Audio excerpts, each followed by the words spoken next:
The king problem. Throughout Israel's history, there was always a king problem.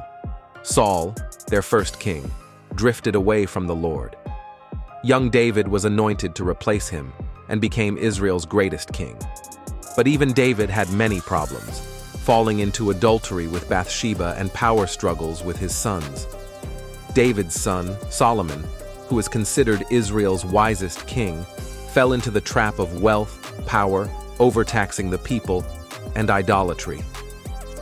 After Solomon followed a series of kings that led Israel to a divided kingdom, incredibly dark days, and destruction.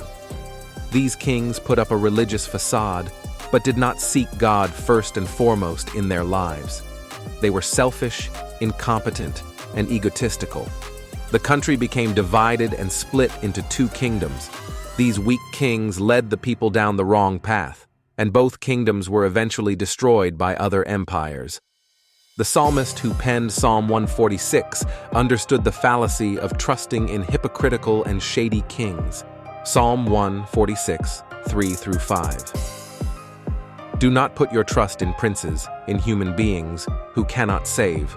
When their spirit departs, they return to the ground. On that very day, their plans come to nothing.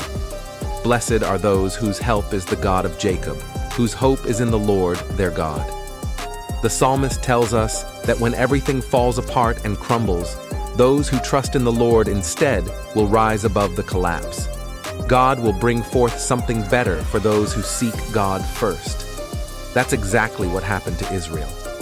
After both the northern and southern kingdoms were destroyed and the people were dispersed or taken captive, God restored the kingdom in preparation for a new and different king.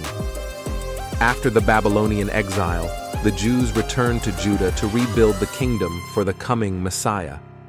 When Jesus Christ arrived, the new kingdom began. A scribe asked Jesus, "What was the most important commandment of God's kingdom?" This is how Jesus replied, "The most important one," answered Jesus, "is this. Hear, O Israel, the Lord our God, the Lord is one. Love the Lord your God with all your heart, and with all your soul, and with all your mind, and with all your strength. The second is this.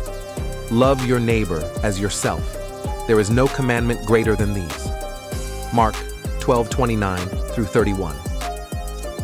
In God's kingdom, there is no king problem.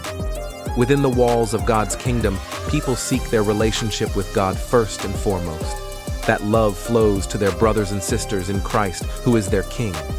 The love of God unites us. Outside those walls, the temporary world may be at each other's throats and possibly heading for destruction. But inside God's kingdom, there is no king problem. Christ is King.